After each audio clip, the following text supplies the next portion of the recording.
नचिकेता ने यमराज जी से कहा कि मरने के बाद आदमी कहाँ जाता है। यमराज जी ने कहा सुनो कहाँ जाता है, मैं आपको सुनाता हूँ। जब आदमी मरता है तो उसकी प्राण वायु निकलती है, आत्मा निकलती है और सूक्ष्म शरीर में प्रवेश कर जाती है। सूक्ष्म शरीर कौन? हमारे शरीर, हमारे 3 शरीर होते हैं। एक ये बैठा है, इसे स्थूल शरीर कहते हैं। एक शरीर और होता है जिस शरीर से आप लोग सपना देखते हैं। आपका शरीर तो आपके घर में होता है पलंग में, पर सपना देखने के लिए आप कहीं हरिद्वार में होते हैं, कहीं जगन्नाथ जी होते हैं सपने में, तो वहां भी आपका एक शरीर होता है जिससे आप दौड़ रहे हैं, खा रहे हैं, हंस रहे हैं, तो वह भी तो एक शरीर है। तो एक तो बिस्तर पर सोया है और एक सपना देख रहा है, और आप कहते भी आज मैंने सपने में जगन्नाथ जी को देखा, बिहारी जी को देखा। मतलब ये कौन है? ये आपका सूक्ष्म शरीर है। एक शरीर और है कारण शरीर। ये कारण शरीर जिस कारण से हमें मनुष्य का शरीर मिलता है, बंदर का, भालू का, जिस कारण से मिलता है उसको कारण शरीर कहते हैं। कारण शरीर का तो कोई बहुत बड़ा अस्तित्व नहीं है, वो उस कारण से तो मनुष्य मिल गया, वो कारण शरीर का काम खत्म। अब आगे का प्रोसेस ये है, 2 शरीर रह गए, एक सूक्ष्म एक स्थूल। तो ये जो बैठा है इसे कौन सा कहेंगे? मैया बोलो मैया, कौन सा है ये? थूल? थूल नहीं, स्थूल, आधा सा, स्थूल। सूक्ष्म, सूक्ष्म शरीर कौन सा है? वही जो स्वप्न का दृष्टा है, जिसने स्वप्न को देखा है। वही शरीर हमारा मरने के बाद ये शरीर निकल जाता है, आत्मा यहां से निकल जाती है और उस सूक्ष्म शरीर में प्रवेश कर जाती है। और वही सूक्ष्म शरीर यहां से यमदूत उसे पकड़ कर ले जाते हैं और वहां ले जाकर यमराज जी के सामने हाजिरी लगाते हैं। यमराज वहां पर वेटिंग रूम में तुम्हें बिठाते हैं 13 दिन के लिए, जब तक तुम्हारी 13वीं ना हो जाए। 13वीं का इंतजार यमराज जी वहां पर करते हैं। क्यों? क्योंकि 13वीं में किया गया पुण्य तुम्हारे खाते में जुड़ता है। तो यमराज जी बोले आखिरी पुण्य और जुड़ जाए, फिर हिसाब करेंगे टोटल। तो फिर आप लोग जो 13वीं में ब्राह्मणों को खिलाते पिलाते हैं ना, समाज को, गांव को, वो सबको खिलाने पे उस आदमी के नाम से खिलाया, उस महिला के नाम से, उस जीव के नाम से खिलाया, वो पुण्य उसको मिलता है। तो 13 दिन बाद वहां पर आपका हिसाब किताब होता है। 14वें दिन यमराज जी वहां पर आपको सामने बिठाते हैं चेयर पर, कुर्सी पर, और वहां एक बड़ी टीवी लगी है। तो आपने जन्म से मृत्यु तक जो जो किया था सब रिकॉर्डिंग हो रही थी। तो वहां पर फिर पेन ड्राइव के द्वारा वहां सेटअप पे लगाया जाता है और फिर तुम्हारे जन्म से मृत्यु तक जो जो तुमने किया है, पुण्य पाप, सब वहां चलता है। यमराज जी कहते हैं देखो तुमने क्या किया, देखो कितनों का तुम गला दबा रहे हो, लूट रहे हो, देखो तुमने झूठ बोला, देखो तुमने कपट किया, देखो तुमने छल किया, तुम्हें इसलिए हमने संसार में भेजा था। आप बार बार लज्जित होते हैं अपने किए कर्म पर। अरे राम राम राम, मैंने क्या किया। आप जब बार बार झूठ बोलते हैं, यहां तो बड़ा मजा आ रहा है, झूठ बोलो झूठ बोलो, खूब पैसा कमाओ, कैसे भी कमाओ, गला दबा दो, मार डालो, कुछ भी करके लोग पैसा कमा रहे हैं। लेकिन वो ये भूल रहे हैं कि इसका हिसाब देना पड़ेगा।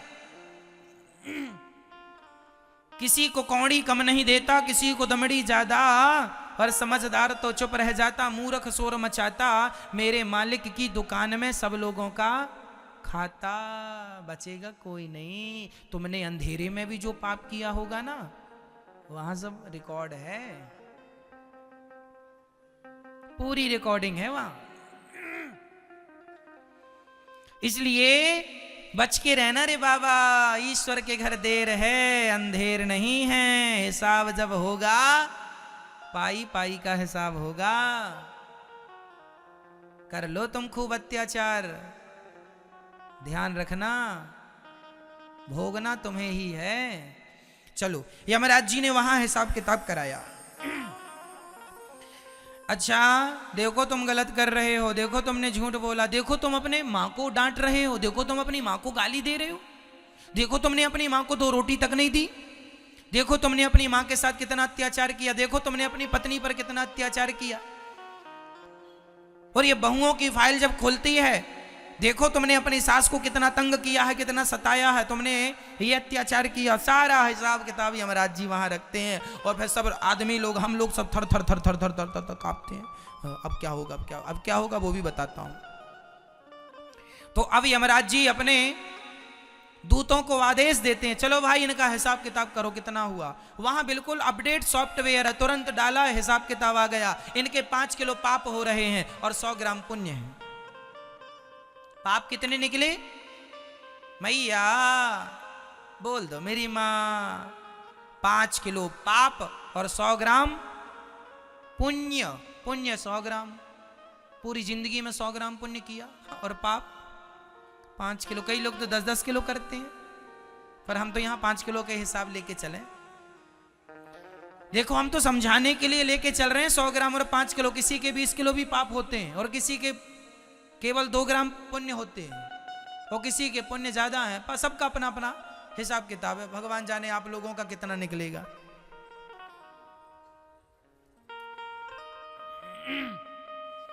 तो वहां पर फिर यमराज जी, अब कितना निकला, 5 किलो पाप। माना कि 5 किलो पाप निकला, तो फिर यमराज जी बोलेंगे आपके पाप ज्यादा हैं, इसलिए अब आपको 84 लाख योनियों में हम भेज रहे हैं। तो तुम्हारे किए हुए पापों का दंड भोगने के लिए कुछ दिन वहां नरक में रखा जाता है, और नरक की यातनाएं दी जाती हैं, और फिर नरक से रिफर कर दिया जाता है। जैसे छोटे हॉस्पिटल से बड़े हॉस्पिटल मरीज को भेजा जाता है। अब ये हमारे बस का नहीं है, यहां जितना होना था हो गया, अब वहां ले जाओ, आगे का ट्रीटमेंट वहां होगा। उसी प्रकार से आप लोगों को पहले वहां नरक में रखा जाता, कुछ दिन वहां धुलाई उलाई होती है आप लोगों की। अब बड़ी बड़ी कढ़ाइयां हैं वहां पर, रौरव, महारौरव, कुंभीपाक, अंध्रतामिश्र, कालसूत्र, असीपत्रवन, सुकरमुख, ऐसे 28 नरक हैं। जो महिला दूसरे पुरुष से संबंध बनाती है उसे सुकरमुख नरक में डाला जाता है। वहां एक लोहे का पुरुष होता है गरम, और जो पुरुष दूसरी महिला से और जो महिला दूसरे पुरुष से संबंध बनाती है, तो वहां पर स्त्री महिला दोनों नरक में उपलब्ध हैं, लोहे के बिल्कुल गरम। तो महिलाओं को, जो महिला किसी पुरुष के साथ व्यभिचार करती है, उसे वहां लोहे के पुरुष से चिपकाया जाता है, और जो पुरुष किसी महिला के साथ व्यभिचार करता है, गलत हरकत करता है, उसे उस महिला के संग चिपकाया जाता, जो लोहे की बिल्कुल गरम, उससे चिपकाया जाता है। आदमी तड़पता है, रोता है, चीखता है, चिल्लाता है। फिर वहां पर कोड़ों से मार लगाई जाती है। वहां पर, वहां की जमीन तांबे की होती है, तांबा, नीचे से आग जल रही है, ऊपर सूर्य का प्रकाश है, और उस तांबे में सूर्य का प्रकाश, नीचे से आग, वहां दौड़ाया जाता है। यमदूत वहां कोड़े पे कोड़े, कोड़े पे कोड़े बरसाते हैं, और आप तो बार बार मूर्छित होते हैं, पर बार बार होश में लाके दिया मुंह में, दिया मुंह में, खूब मार मार के दौड़ाते हैं। और करेगा पाप। जैसे धोबी घाट में धोबी कपड़ों की धुलाई कैसे करता है, दे उठा उठा के, ले और पाप कर ले। मजा आ रहा था पाप करने में। पिट, यमराज कोड़े से जब यमदूत मारते हैं ना, नानी याद आ जाती है। अभी कर लो खूब पाप तुम। ये बहुएं सासों को खूब रुलाती हैं ना, तुम्हारा एक एक आंसू का हिसाब होगा वहां पर। कर लो तुम अत्याचार, बचेगा कोई नहीं। परमात्मा सब देख रहे हैं, अंधे थोड़ी हैं वो। लाख आंख से देख रहा है तुझे देखने वाला, सच की खेती कर ले चतुर नर, समय गुजरता जाता मेरे मालिक की दुकान में सब लोगों का खाता।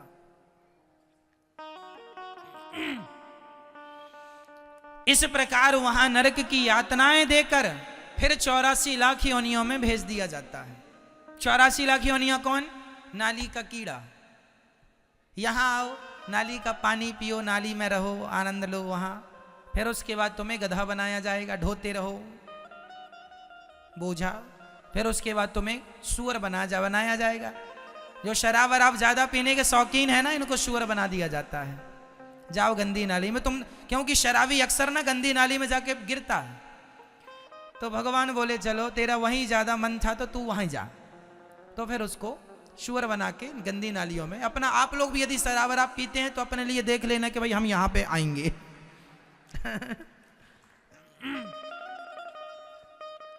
शराब पीना महापाप है। मैंने पहले कथा में बताया है आपको 5 प्रकार के महापाप होते हैं। उन महापापों में पहला महापाप शराब है, दूसरा स्वर्ण की चोरी है, तीसरा ब्रह्म हत्या ब्राह्मण की हत्या और गौ हत्या है, और चौथा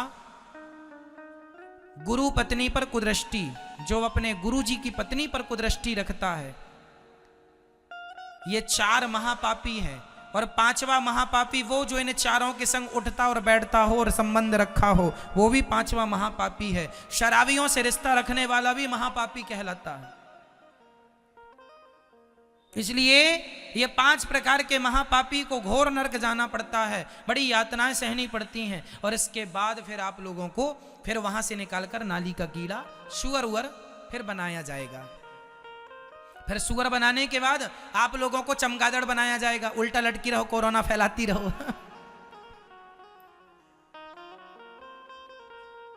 तो चमगादड़, फिर इसके बाद आप लोगों को चींटी बनना पड़ेगा, फिर मछली बनना पड़ेगा, फिर पेड़ बनना पड़ेगा। पेड़ बन के खड़े हैं।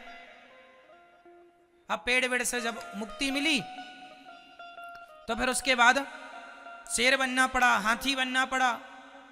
फिर 84 लाख योनियों के अंत में आखिरी योनि है गौ माता की। जब आदमी सारे पापों को भोग लेता है, ध्यान से सुनना, जब आप लोग सारे पापों को भोग कर निष्पाप हो जाते हैं तो वेटिंग लिस्ट में जरा देर के लिए डाल दिया जाता है। जब आदमी निष्पाप हो जाता, तुमने सारे भोग लिए ना, तो सारे पाप जब भोग के खत्म कर लिया, जब आप निष्पाप हो गए, तब आखिरी 84 लाख योनियों के बाद सबसे अंतिम योनि गाय की योनि है। फिर आपको गाय बनना पड़ता है। गाय, गौवंश, जिसमें बैल गाय सब आ गए, गौवंश। और फिर गौवंश के बाद फिर तुम जब शरीर त्यागती हो गाय का, गौवंश में बैल का शरीर त्याग कर फिर यमराज के पास जाते हो शुद्ध होकर, तब यमराज जी कहते हैं कि वाह, अब आ गए हो, तुम्हारे 5 किलो पाप खत्म हो गए, अब 100 ग्राम पुण्य बचे हैं। वो 100 ग्राम पुण्य लेकर यमराज जी कहते हैं जाओ, अब तो मनुष्य का शरीर तुम्हें दे रहा हूं। तो ये जो तुमने मनुष्य का शरीर पाया है, ये 84 का चक्कर काट के तुम लोगों ने ये मनुष्य का शरीर पाया है। फिरत सदा माया कर प्रेरा, काल कर्म स्वभाव गुण घेरा, कबहू की नर करुणा नर देही, देता ईस बिनु हेतु सनेही, बड़े भाग्य मानुष तन पावा, सुर दुर्लभ सद ग्रंथ निगावा। बड़े भाग्य से ये मनुष्य का तन मिला है, इसे हल्के में ना लो। ये तुम्हें सुअर खाने के लिए नहीं मिला, चोरी करने के लिए नहीं मिला, शराब पीने के लिए नहीं मिला। ये मानव का तन भैया केवल आत्म कल्याण करने के लिए मिला है। क्यों नहीं समझते? क्यों अपना नुकसान कर रहे हो? क्यों जरा से सुख के पीछे अपना सब कुछ बिगाड़ रहे हो? क्यों नहीं समझ रहे हो?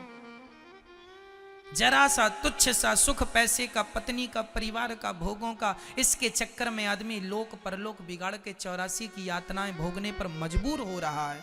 जरा से सुख के लिए सब छोड़कर, सबसे मन हटाकर केवल भगवान में मन लगाना चाहिए। यही मानव जीवन की सार्थकता है। मेरे तो गिरधर गोपाल, दूसरों ना कोई, यही अंतिम सत्य है। अब ये कितनी देर में आपको ये इतनी सी बात समझाने के लिए इतने सारे ग्रंथ पुराण बनाए, केवल इतनी सी बात समझाने के लिए कि तुम्हें ये समझ में आ जाए कि भगवान मेरे हैं, ये संसार मेरा नहीं है। बस इतनी सी बात समझाने के लिए इतने सारे पुराण बनाए गए और इतने सारा कुछ समझाए कि इतनी सी बात जिस दिन समझ में आ जाए, बस वही आपका जीवन है। ये 84 लाख योनियों का मैंने विवरण आपको दिया।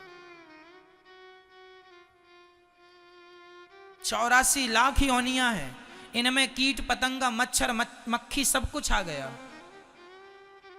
सब कुछ आ गया। पेड़ पौधे, मछली सब आ गए, उड़ने वाले पशु पक्षी, जलचर, थलचर, नभचर, नाना सब आ गए। जलचर मतलब जल के जीव, थलचर मतलब थल में रहने वाले और गगन आकाश में उड़ने वाले, नभचर नवचर आ गए, सब आ गए। बस बड़े आखिरी में ये मनुष्य का शरीर दिया है, इसलिए चींटियों की संख्या ज्यादा है। भारत में सिर्फ 135 करोड़ लोग रहते हैं, ओनली 135। नई जनगणना आएगी तो 140 होंगे, 150 करोड़ होंगे अधिक से अधिक। भारत में प्रेजेंट में जो हमें जनगणना प्राप्त है उसमें 135 की बात है। 135 करोड़ लोग भारत में रहते हैं। पर मुझे बताओ चींटी कितने करोड़ होंगी पूरे भारत में? कोई गिनती है? मच्छर कितने करोड़ होंगे? हाथी मक्खी कितने करोड़ होंगी? चींटियां, हाथी, चींटियां, मक्खी, और ये चींटी, चमगादड़, और ये भेड़, ये सुअर, ये सब गिनती करो तो आदमी से ज्यादा ये लोग पाए जाते हैं। क्यों? कोई करोड़ों सुअरों के बाद, करोड़ों भोग भोगने के बाद, योनियों में जाने के बाद, तब कहीं जाकर एक बार ईश्वर मौका देते हैं मनुष्य का। इसलिए तुम्हारी जनसंख्या कम है, चींटियों की ज्यादा, क्योंकि वो तो अभी भोग ही रही हैं अपने कर्मों का दंड। अब मैं यहां मनुष्य के बाद जब मैं मरूंगा, ये शरीर छोड़ूंगा, इसके बाद पता नहीं मैं कहां जाता हूं, कितनी बार मुझे कीड़ा बनना पड़ेगा। यदि मैंने अच्छे कर्म किए तब तो मोक्ष हो जाएगा, भगवान के चरण मिल जाएंगे, परम धाम वैकुंठ साकेत लोक मिल जाएगा। और नहीं तो यदि मैंने भी जरा सा संसार से मोहब्बत कर ली और मैंने भी भगवान को विसार दिया, तो पर मैं भी जन्म और मृत्यु के पहिए में पिसता रहूंगा। पुनरपि जननम पुनरपि मरणम पुनरपि जननी जठरे शयनम, चलती चक्की देख कर दिया कबीरा रोए। ये चक्की चल रही है, जन्म और मृत्यु की चक्की, सब पिस रहे हैं। चलती चक्की देख कर दिया कबीरा रोए, दो पाटन के बीच में साबुत बचाना कोई, सब पिस रहे हैं। जन्म मृत्यु, जन्म मृत्यु, जन्म मृत्यु, जन्म मृत्यु, यही करते करते खत्म। इसलिए कितने मेहनत के बाद, कितने जन्मों के बाद ईश्वर ने मनुष्य बनाया, और उन मनुष्यों में भी तुम गर्व से कह सकते हो कि भगवान की विशेष कृपा थी आप लोगों पर, इसलिए भारत भूमि में जन्म दिया है ईश्वर ने तुम्हें। और भारत भूमि में भी तुम्हें सनातन धर्म में भेजा है परमात्मा ने। उस धर्म में, जिस धर्म में गंगा को माता, यमुना को माता और समुद्र को भगवान देवता माना जाता है, उस धर्म में तुम्हें भेजा गया है। जिस धर्म में पत्थर को भी भगवान माना जाता है, ये धर्म सबसे श्रेष्ठ धर्म है, सनातन धर्म। धरा ये जिस पर घूम रही, हम उसी केंद्र के बिंदु हैं। गर्व से कहो हम हिंदू हैं, हम हिंदू हैं, हम हिंदू हैं। भाग्यशाली हो आप लोग कि आप लोग कथा सुन लेते हैं, वृंदावन में बिहारी जी का दर्शन कर लेते हैं। अभागी हैं वो लोग जिनके मुंह से भगवान का नाम भी नहीं निकलता।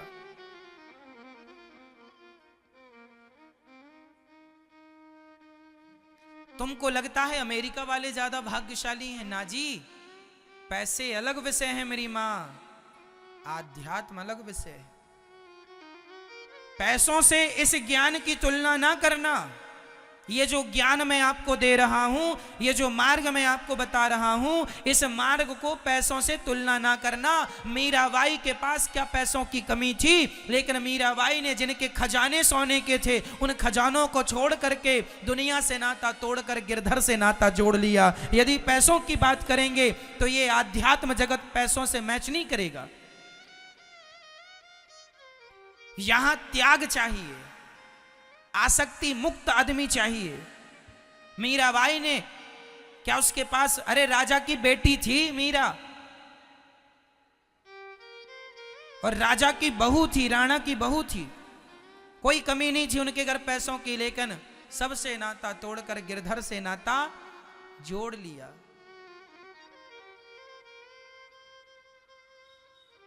चांदी की दीवार को तोड़ा, मीरा ने घर छोड़ दिया, है ना।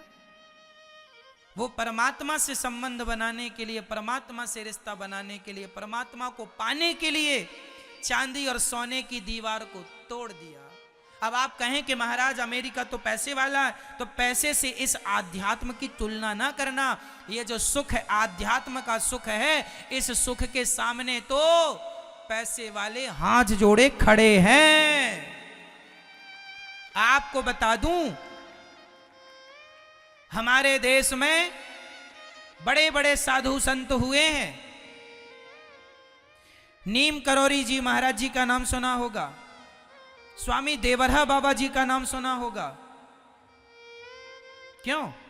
स्वामी श्री कृपात्री जी का नाम सुना होगा। ऐसे महापुरुषों के सामने पैसे वाले हाथ जोड़कर खड़े रहते हैं। पैसों की कोई गिनती नहीं है आत्मज्ञान के आगे। किसके आगे? आत्मज्ञान के आगे, भक्ति के आगे, आत्मबोध के आगे किसी पैसे की कोई वैल्यू नहीं है। इसलिए भारत की तुलना अमेरिका से ना की जाए। भारत आध्यात्म देश है और इस आध्यात्म सृष्टि में आध्यात्म गुरु यदि कोई है तो भारत है। इससे बड़ा कोई हो नहीं सकता। ये त्याग, ये तपस्या की धरती है। भोगी बनना है तो अमेरिका का रुख कर लो, पर योगी बनना है और जीव मात्र को कल्याण चाहिए तो फिर भारत की धरती में रहकर त्याग तपस्या से परमात्मा का चिंतन करो। इसी से तुम्हारा लोक परलोक सवरेगा। ये तो कबीरदास की धरती है। कबीरदास जैसे महापुरुषों के आगे बड़े बड़े पैसे वाले घुटने टेकते थे। नहीं सुना रैदास जी का नाम? रैदास जी के आगे बड़े बड़े राजा आते थे। उनका जो कठौता था ना, उसमें कहावत निकली कि मन चंगा तो कठौती में गंगा। ये रैदास भक्त, वो रैदास भक्त जो जूता सिलते थे और परमात्मा का चिंतन करते थे। जूता सिलने वाले रैदास के घर ना बड़े बड़े राजा माथा टेकने आते थे। रैदास जी की चौखट में बड़े बड़े राजा, बड़े बड़े महाराजा माथा रगड़ते थे कि रैदास जी एक कृपा की दृष्टि कर दो तो हमारा कल्याण हो जाए। ऐसे रैदास जी ये आध्यात्म जगत के हमारे संत हुए हैं जिनके आगे पैसों की कोई वैल्यू। इसलिए आध्यात्म की तुलना धन से ना की जाए। यदि तुम धन वाली बात करते हो तो फिर धन में उलझे रहो। मैं ये नहीं कहता कि धन नहीं कमाना, धन कमाना है, काम धन से करना है, पर धन में आसक्ति नहीं रखना। आसक्ति केवल भगवान से हो। मन भगवान में लगे, पैसों में मन ना लग जाए। मैं यहां बार बार सचेत कर रहा हूं आपको, ठीक है? इसलिए इस विषय को समझ लो तो नरक जाने से बच गए। तो यदि आप लोग नरक जाने से बच गए तो समझ लो आपका मानव शरीर सफल हो गया, और यदि नरक चले गए तो आपका मनुष्य बनना व्यर्थ हो गया। फिर 84 का चक्कर, 10वीं फेल हो गए तो फिर पाठ 1 लेसन 1, फिर वही पुस्तक पढ़ो, फिर वही 84 का चक्र, पुनरपि जननम पुनरपि मरणम। इसलिए भज गोविंदम गोविंदम भज मूढ़ मते। यदि 84 के चक्कर से बचना है तो केवल भगवान कृष्ण का चिंतन करो, श्रीमन नारायण का चिंतन करो, श्री सीताराम का चिंतन करो। इसी से हम सब का उद्धार है, हम सब का कल्याण है। समझ में आ रहा है?